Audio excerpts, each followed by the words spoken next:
O HCTR11 já foi um dos fundos imobiliários mais queridinho por todos os brasileiros e hoje em dia eu tenho certeza que ele é um dos mais odiados. E isso com razão, porque grande parte das pessoas que investiram nesse fundo estão perdendo dinheiro. Ele caiu mais de 50% nos últimos meses e muitos dos investidores têm dúvidas sobre o que fazer com esse fundo. Afinal, a gente teve vários fatores internos que atrapalharam a distribuição de rendimentos desse fundo imobiliário, como a inadimplência dos CRIs. Ele tem muitos CRIs na carteira que não estão pagando rendimento. E isso tudo, toda essa situação, faz a gente que é investidor refletir se fica ou não com o fundo e se perguntar também o que está acontecendo, o que vai acontecer com esse fundo para entender a real situação do HCTR11. Nesse vídeo eu trouxe o último relatório divulgado pela gestora do HCTR11 que mostra a situação atual desse fundo imobiliário. A gente vai falar um pouquinho sobre o que eles vêm fazendo para melhorar a situação e possíveis acontecimentos futuros que podem ocorrer com esse fundo imobiliário. Então, se você quer entender um pouco melhor sobre a situação real do HCTR11 no momento, fica comigo nesse vídeo que a gente vai falar sobre ele agora. E aí, meus amigos, tudo bem? Como é que vocês estão? Sejam muito bem-vindos ao meu canal novamente. Se você ainda não me conhece, meu nome é Guilherme, eu sou contador, invisto aqui na internet junto com vocês e faço vídeos de finanças para te ajudar a investir melhor. Eu não vou enrolar nesse vídeo porque tem muita coisa pra gente falar sobre o HCTR11, então eu já vou começar abrindo aqui o último relatório divulgado pela gestora pra gente falar alguns pontos desse fundo. É muito importante que você preste atenção em todos os detalhes porque tem muita coisa aqui pra gente analisar e é essencial que você, como investidor, fique sabendo de tudo que tá acontecendo com esse fundo. Bom, aqui eu tô com o relatório da Hectare aberto, vocês podem ver que é o referente a julho, né, o relatório mais recente possível. A gente tá no finalzinho de agosto, a gestora tem demorado um pouco para divulgar esses relatórios, mas não tem o que fazer, né, pessoal? Então a gente aceita. Aqui no início eles falam algumas informações básicas do fundo, então eles estão dizendo aqui que o objetivo do HCTR11 é proporcionar aos cotistas a valorização e a rentabilidade das cotas no longo prazo por meio de investimentos em ativos imobiliários, oferindo rendimentos e ganhos de capital advindos desses, né? Ou seja, o HCTR11 é um fundo imobiliário do tipo de papel que investe ali em papéis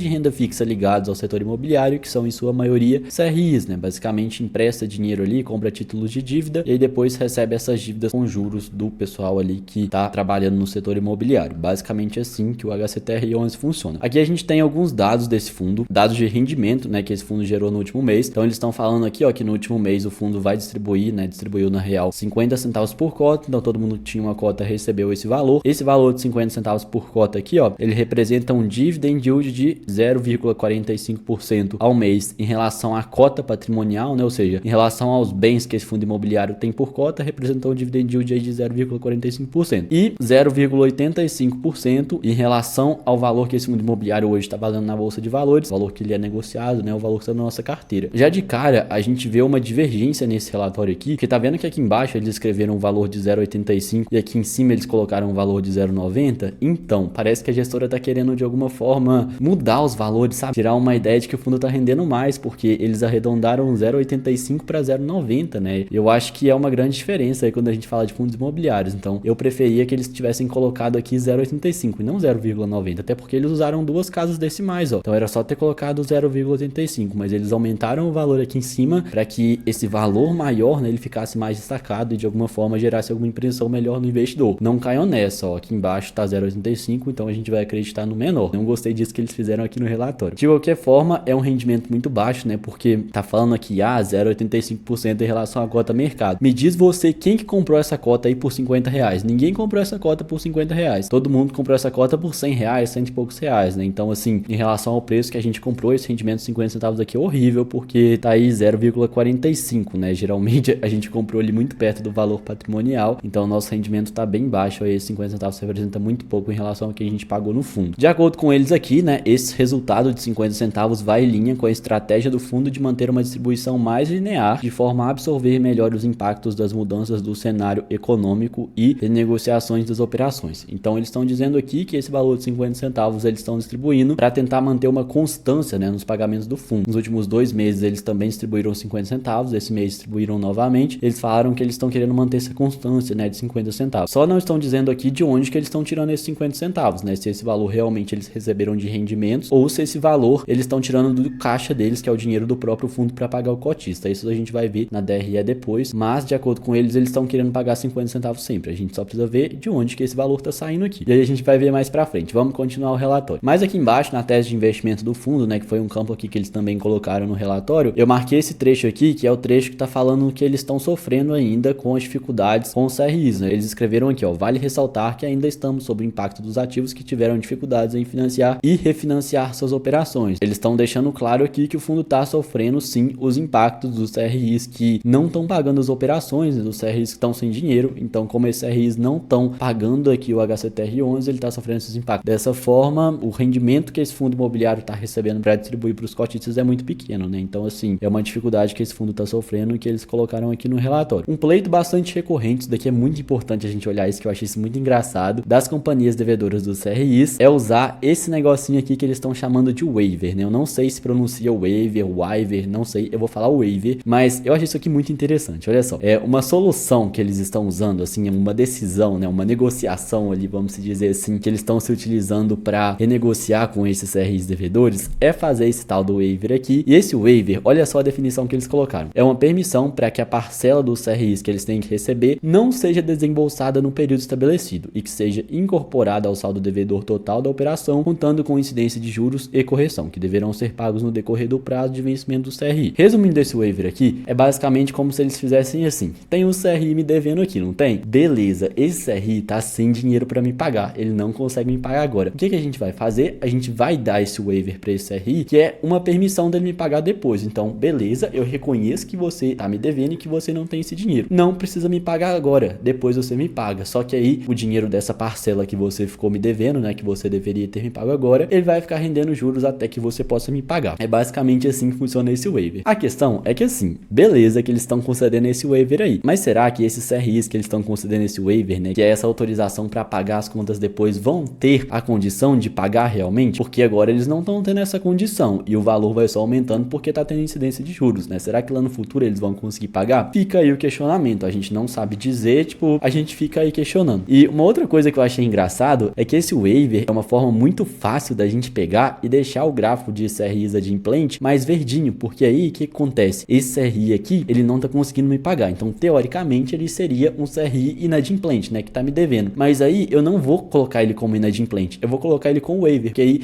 ele não vai me pagar agora, ele vai continuar me devendo, só que eu vou dar essa permissão para ele me pagar depois. Então é tipo assim, eu não vou colocar ele como inadimplente, não, deixa que depois ele me paga, e aí ele fica adimplente, e isso passa uma imagem mais bonitinha, né, pro investidor, porque fala assim, não tem ninguém inadimplente, não, ele tá adimplente sim, só que esse adimplente aí não tá pagando, ele vai pagar depois, se pagar, aí fica o questionamento. Essa foi a visão que eu tive, sabe, quando eu li esse waiver aqui. Então assim, isso pra mim não colou como investidor de verdade, pra mim isso aqui continua inadimplente, enquanto o dinheiro não estiver caindo, eu não vou acreditar aí que esses CRs vão pagar não, principalmente com juros aí subindo, né, já que eles estão sem dinheiro agora. Mas como essa é uma opinião minha, assim, uma opinião pessoal, não quero influenciar vocês, eu quero apenas que vocês pensem a respeito disso, e até se a gestora quiser, né, assistir meu vídeo, assim, quiser divulgar alguma nota aí, estamos à disposição aí para ver mais opiniões, fechou? Mas aqui embaixo, dentro do relatório desse fundo, a gente tem outra parte aqui da tese de investimentos, né, que foi uma parte em que a gestão colocou o objetivo do fundo, né, algumas características básicas do fundo. Então eles colocaram aqui assim, que eu achei muito interessante trazer para mostrar. Eles falaram que o HCTR11 é um fundo high yield, né, que ou seja, tem um dividendo alto aqui e tem como característica a expectativa de retorno superior à média do mercado no longo prazo, né? Então, a característica desse fundo é ter uma expectativa de retorno maior aqui no longo prazo. Para atingir esse retorno, o fundo ele está exposto a setores e operações de maior complexidade, tanto na estruturação como na gestão, e consequentemente ele tem menor previsibilidade quanto à periodicidade e volume das distribuições de resultado aos investidores no curto prazo. Ou seja, como o fundo é um fundo assim que tem operações mais complicadas, ele tem aí uma menor previsibilidade de te pagar rendimento, né? Porque pode dar problema nos rendimentos aí. Então as distribuições elas podem ser impactadas no curto prazo. É isso que a gestão está falando. E por envolver o maior potencial de rentabilidade, né? Eles estão falando aqui que o fundo é voltado para investidores de perfil arrojado, conforme demonstrado no gráfico abaixo. A gestão está falando assim,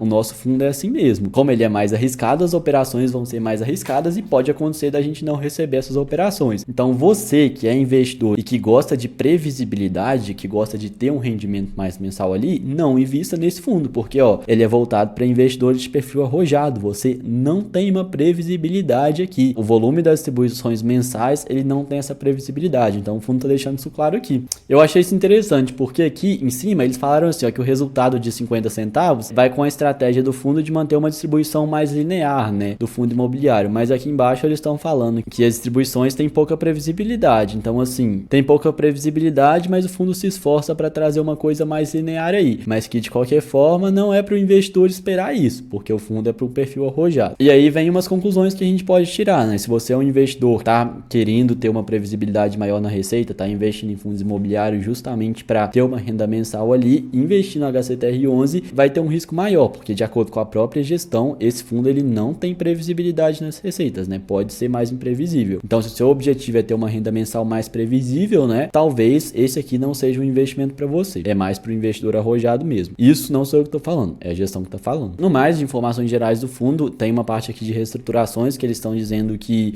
como alguns CRIs tiveram a dificuldade, né, de manter os pagamentos e manter as razões de garantia também, o fundo tá reestruturando essas dívidas e para reestruturar essas dívidas, né, com esses CRIs, eles estão falando aqui que é essencial pensar e agir em benefício do investidor. Por isso, agora eles vão exigir algumas contrapartidas que vão garantir mais segurança na operação e tornar mais rentável no futuro quando estiver mais uma vez operando normalmente, né? Então eles vão exigir aqui algumas coisas novas para os RIs para quando o fundo estiver operando normalmente eles poderem ter mais segurança para o investidor. Essas coisas novas são aumento na taxa de juros, então o fundo ele já é um fundo com taxa de juros alta, né? Então eles estão pensando em aumentar mais. Se o CRI vai conseguir pagar esse aumento na taxa de juros ou não é uma questão aí, né? Mas eles estão falando aqui que eles vão tentar exigir, né? Esse é um dos exemplos.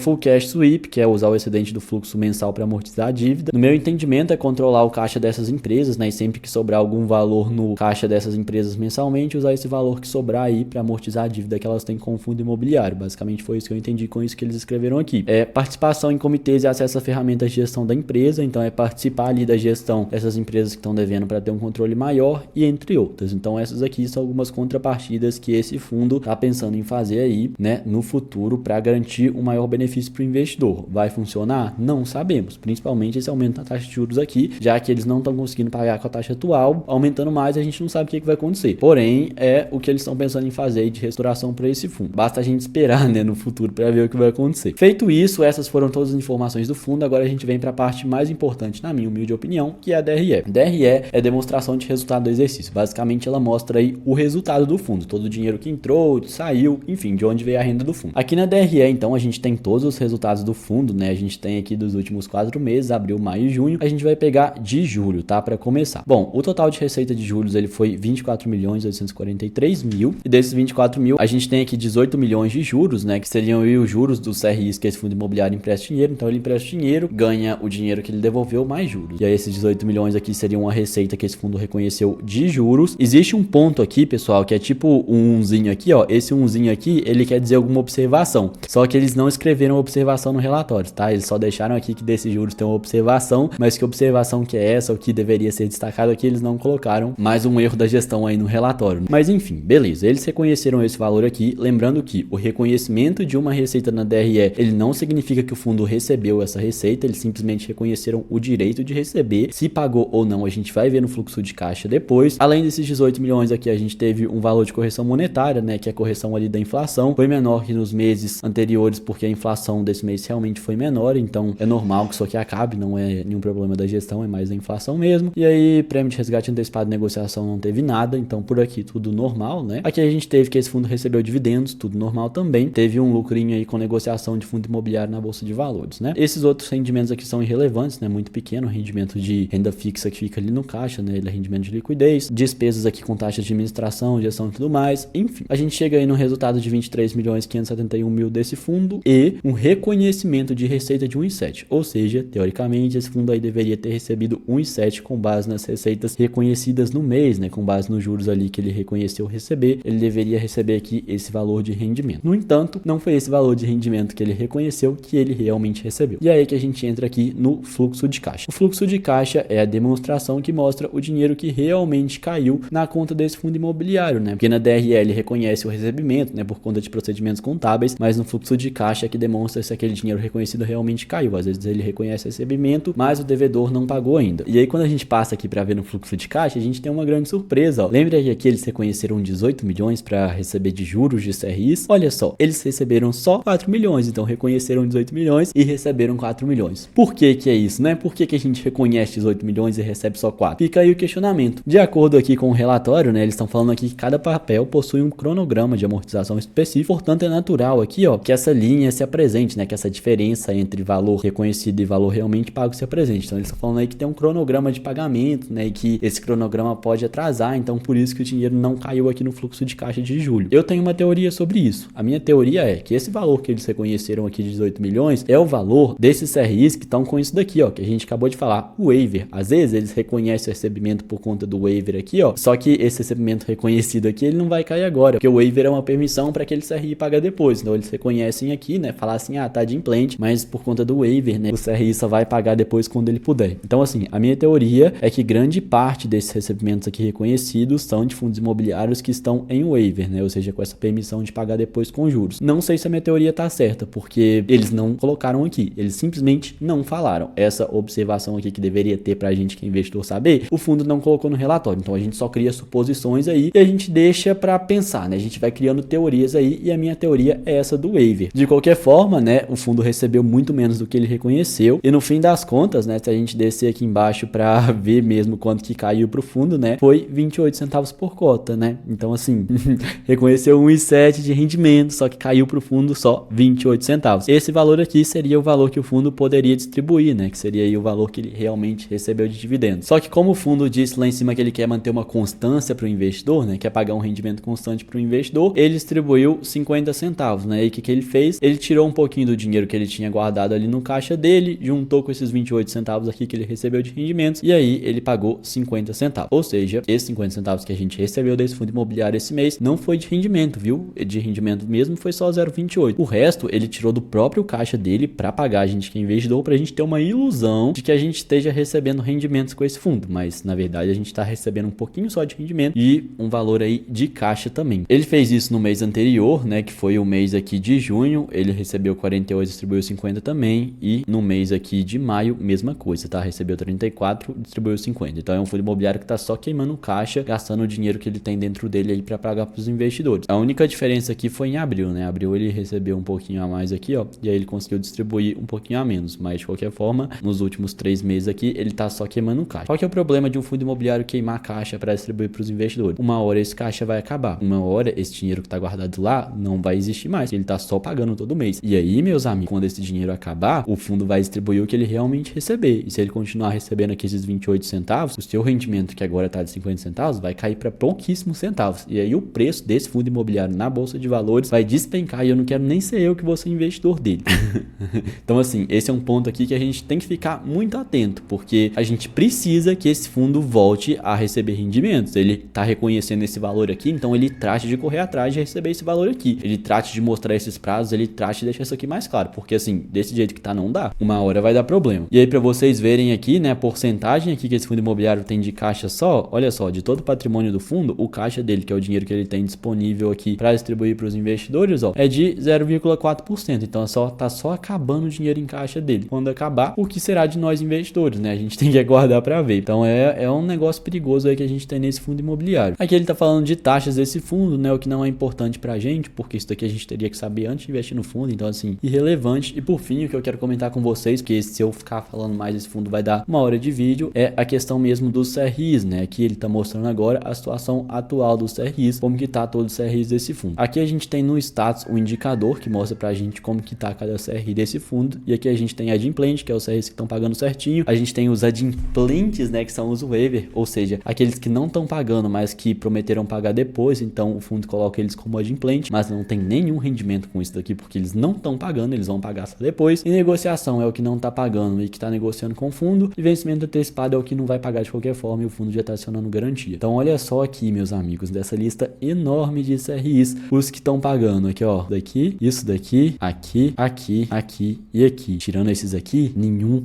está pagando rendimento. E olha só, porcentagem do PL aqui, ó, porcentagem que isso aqui representa na carteira do fundo. Os maiores, ó, 7%, tudo com problema, nenhum tá pagando. Esses verdinhos aqui, ó, que estão pagando, olha só o quanto eles representam, bem menos que os outros. Então assim, a participação desses que estão rendendo bem é bem pequena em relação aos outros, ponto muito preocupante. Mas aqui embaixo a gente tem outras informações, né, que outros que estão pagando aqui, ó, aqui a gente tem uma listinha maior de que estão pagando, né, mas mesmo assim, a representação deles no PL, ó, ínfima, muito pequena, representa muito pouco no total de dinheiro que esse fundo tem investido, ó. Os que estão devendo aqui representam muito mais, né, 7, 2, 1.8, 2.4, aqui é tipo 0,1, 0,2. Então por mais que a quantidade de verdinhos aqui seja muita, a representação no patrimônio líquido é bem pequena. Mas aqui embaixo a gente tem alguns do setor corporativo, né, olha só do setor corporativo aqui, ó, os que representam mais no PL estão devendo, né, olha aqui, ó, tudo fundos devendo e tem 3 aqui que estão pagando certinho, ó, mas que não representa muito no PL, né, ó, 3% do valor. Então assim, meus amigos, o problema tá aí, né? De fundos imobiliários não tem isso, né? Porque fundo imobiliário, né, não fica inadimplente. E é isso, né, meus amigos? Temos aí todas as informações desse fundo imobiliário que é o HCTR11. O apanhado geral, então, que eu concluo com vocês sobre esse fundo imobiliário é que não tá nada bem para ele. A grande maioria dos TRIs desse fundo estão com problema, não estão pagando rendimentos, e esse problema deles não tá pagando em rendimento, e esse problemão aí desses TRIs que não estão pagando rendimento impacta no que o fundo tá distribuindo, porque se o fundo não tá recebendo, como que ele vai distribuir rendimento pra gente, né? Então acaba que esse fundo tá sofrendo muito essas consequências. Atualmente ele tá pagando 50 centavos porque ele tá tirando o dinheiro do caixa, mas na hora que esse dinheiro do caixa acabar, a gente não sabe como é que vai ser, né? Se o fundo continuar assim e não receber, pode ser que ele pague pouquíssimos centavos aí daqui uns 2 ou 3 meses. Fica aí essa dúvida pra gente. Como a gente não tem informação, não tem como muito prever. Mas esse daí é um dado que pode muito bem acontecer. Falando sobre a gestão, eu acho que a gestão tá ocultando alguns dados de nós investidores, porque tem alguns números ali que eles fazem algumas mudanças, né? Vocês viram na página inicial que eles alteraram o número ali de 0,85 para 0,90 para parecer maior e colocaram ele em destaque, né, para o investidor ver mais. Achei aquilo horrível, muito feio.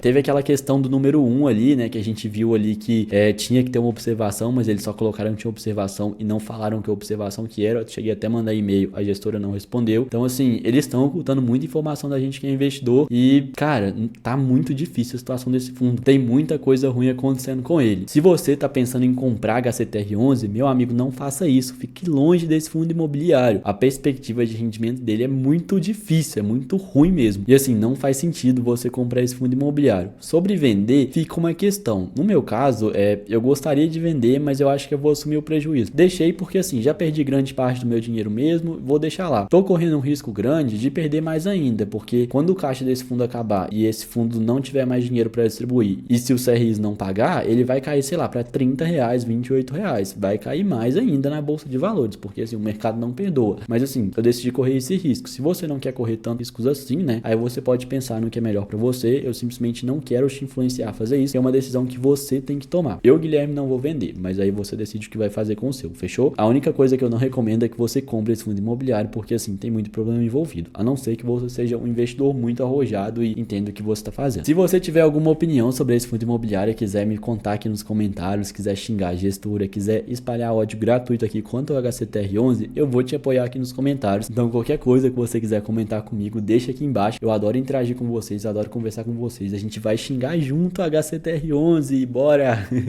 Brincadeira, todo mundo com educação, por favor, senão meu vídeo é bloqueado. Se você gostou desse vídeo, não esquece do meu like e de me seguir no Instagram. Eu vejo vocês nos próximos. Um grande abraço, até mais!